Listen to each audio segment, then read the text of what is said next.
Welcome, everyone, to another Stop BS Now English show.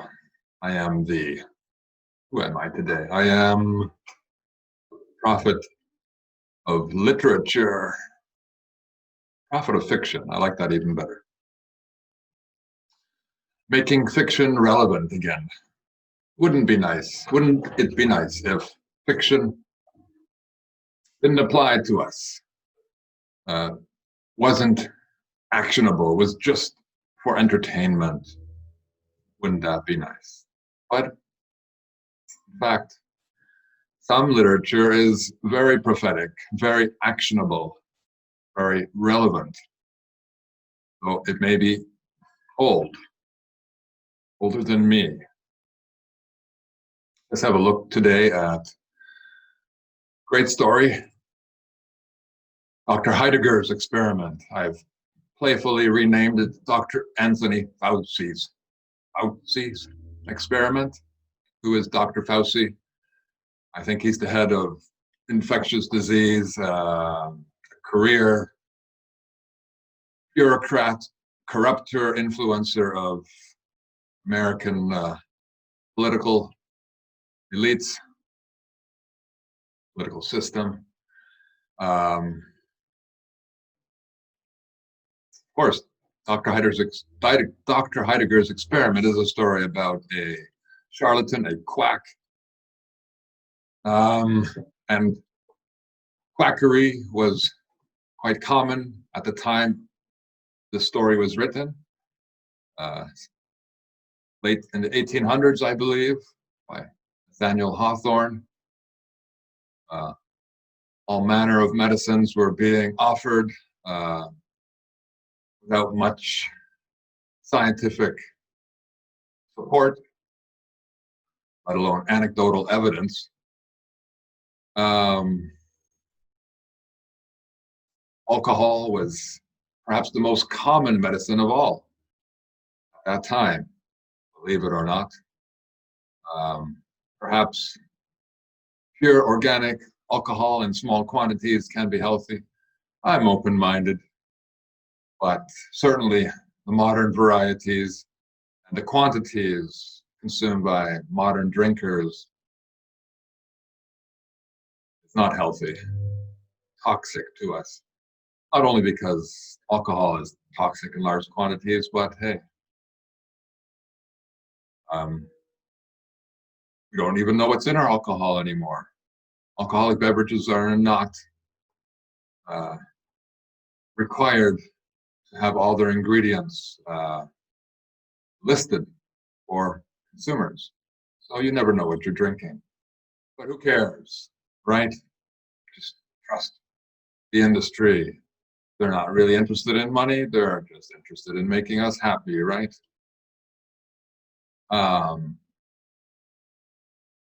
Yes, it's a great story. I hardly know where to continue. There's so much to say. Dr. Heidegger. I've prepared my speech with a lot of inserts. This is actually my teaching document. So we know that Dr. Heidegger is a quack who not only sells crap, but kills people along the way. His dead ex-patients stare at him through a mirror, and his bride-to-be died taking some of his medicine. She had swallowed one of her lover's prescription and died on the bridal evening. Alas, it was a case of medical error, I suppose. Shocking, isn't it? Medical error. Did it happen 150 years ago? Doubtlessly. Does it happen today? Oh, how could it? We are living in a scientific age. We have medical colleges. Our doctors study for years. No avail, I'm afraid. Here, a little Johns Hopkins University research estimate. In my research, medical error, the third leading yearly cause of death in the United States. Only 250,000, and that's a low estimate, a conservative estimate. We don't dare include all the people who die of their prescriptions and prescriptions and chemotherapy treatments. Because, of course, the establishment will say they died of disease. It's the disease that killed them. We tried our best. Prescriptions were good chemicals, good for you. So blame the disease. We're doing our best to treat. Yes, we could add all those deaths. We might be, not 250,000. That wouldn't be the statistic here. It would be something in the millions. Certainly over 1 million, as over 1 million allegedly die of cancer, I would say unnecessarily, die of diabetes unnecessarily, heart disease unnecessarily. All these things are treatable, of course not modern medicine. Anyway, we shouldn't be surprised, of course, that our doctors are mistreating and malprescribing and are involved in a giant scam. Wasn't long ago, doctors recommended smoking. That has since changed, thanks to a long legal battle waged against the tobacco industry. The legal battle that is now brewing and underway is the battle against pharmaceuticals, battle against modern medicine itself. It will be a longer battle against force that has taken more lives, probably, than the tobacco industry. Of course, this is a story about some very immature, vain, naive, and gullible people seem interested in wanting the fountain of youth, eternal life. These people have not embraced, come to terms with their mortality, are not comfortable being a part of nature, living in harmony with nature. They want the most unnatural medicine of all, a medicine that reverses time, aging, provides eternal youth. Nothing more foolish and dangerous is possible. Although, granted, nature could certainly extend youthfulness. It was only 5-10 years ago that I felt as if I were aging in fast motion. My own health condition, unhealthy condition, my own health was deteriorating.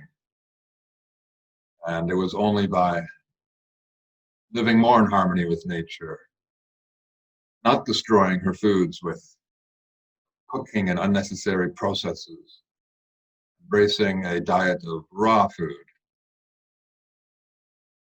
and plant medicines, that my own decline was reversed. And I'm presently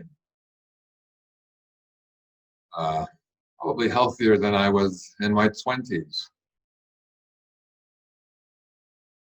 So it goes. The medical system does not work, and doctors know it. In one survey, most cancer specialists confessed that they would not prescribe chemotherapy to their families and to themselves. Why do they prescribe it to patients? It's their income. They depend on this for survival. This is a job dependent, money dependent world. It is perhaps the greatest danger of all. It corrupts everyone. Their jobs require them to lie, to poison, to kill, referring to the medical and the military industries. Then people become dependent on killing. I think that accounts for most of the American economy, medical and the military. So it's very hard to get doctors to undo their indoctrination, to be brave enough to risk their incomes and tell the truth. It is being done here and there, perhaps now more than ever, since the lies are becoming more egregious and transparent than ever. Here we have an article about someone who's realized that modern medicine isn't so modern, isn't so scientific. It is medieval. It is superstitious. How is that possible? Well, to date, there is no good evidence that COVID-19, this specific virus, oops, may not be sharing this. Too excited. There we go. There is no evidence that COVID-19 is actually responsible for any of these deaths. It's too hard to prove that this nearly non-existent, invisible virus is responsible. You can do the research on this. I believe some good articles, accessible articles, have been written about this by my good friend at No More Fake News. I don't know the man personally. I understand him, I think. Another relevant article, let's see, what else do we have? This one, Fauci. I thought it was fun to notice that. His name means Jaws, man to fear. Fear, if you know that lovely movie, Jaws. A little bit more about Anthony Fauci. Turns out he's been involved in a few frauds before. And Robert F. Kennedy, who has nothing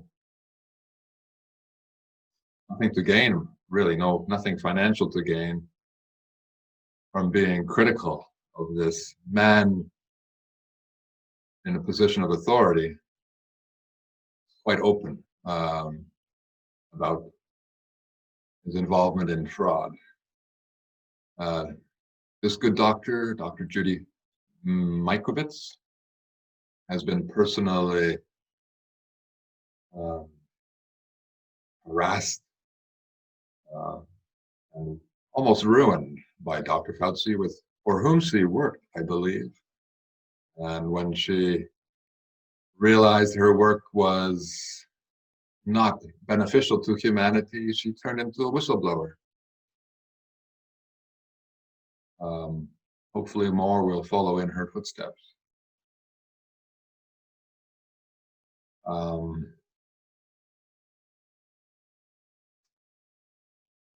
What else can we say about this amazing story? Well, first, perhaps something I should have started with. What is this medicine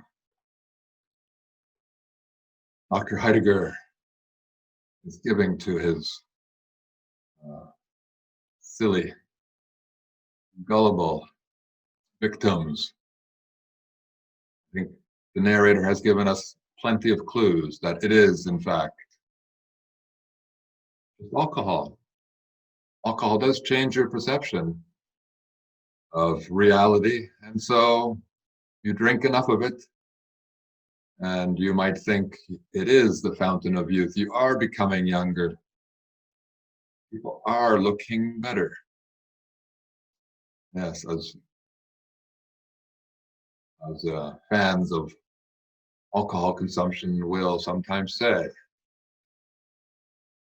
I think I may have experienced that once upon a time in my foolish youth. The narrator did leave us some clues about clues hinting that it is alcohol. It's served in champagne glasses, bubbles like champagne, like beers, like wine. It is referred to as liquor, a word commonly used to describe alcoholic drinks, alcoholic spirits. Dr. Anthony does not tell his patients what is in this alleged fountain of youth beverage, and I imagine that was a common practice at the time. Don't tell your patients what you're serving them, you're prescribing. It might be bad for business. So it is today. We don't even tell people what they're eating because we wouldn't want to lose our customers. Or we don't label GMO products. That's legal in North America, not so legal in other countries, more responsible countries. Dr. Fauci, Dr. Heidegger, does not partake of his own medicine.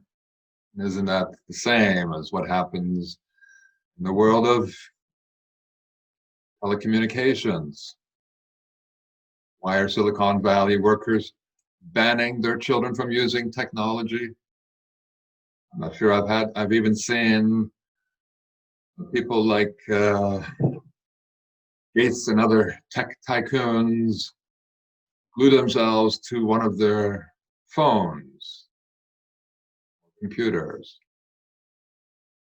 No, haven't seen them talking at length with a phone pressed to their ears, giving themselves a good dose of radiation. No, they wouldn't want to partake of their own medicine, would they? Who else? What else? We mentioned here. I think there's something here about GM foods. Yeah, maybe I already touched on that. Chemotherapy, yes, the same rule. Prescribe but do not take, which reminds me of the Hippocratic Oath, or should we call it the Hypocrisy Oath. Wonderful image here of the history of alcohol in medicine. It was used as it was used in many medicines to, I suppose, preserve and enhance the medicine. Go figure. Have a party and get healthy. Some cultures still subscribe to this medieval belief. I've personally been advised to take a good dose of vodka to cure I think it was flu, back in my less healthy days. And so maybe that will suffice for this excellent story. Dr. Heidegger's experiment. As I say, we are presently living in Dr. Anthony Fauci's experiment. The experiment will get a lot more serious when experimental vaccines strongly supported by lunatic and quack Bill Gates, are become mandatory. Everyone on this planet, though that is Mr. Software's wet dream, may it never come true. May we all spit out, or spit on, better, their experiments. The experiment, in fact, has gone on long enough. Time we discovered, worked with Mother Nature a little bit, and not with the quacks who wish to sell us their expensive laboratory products.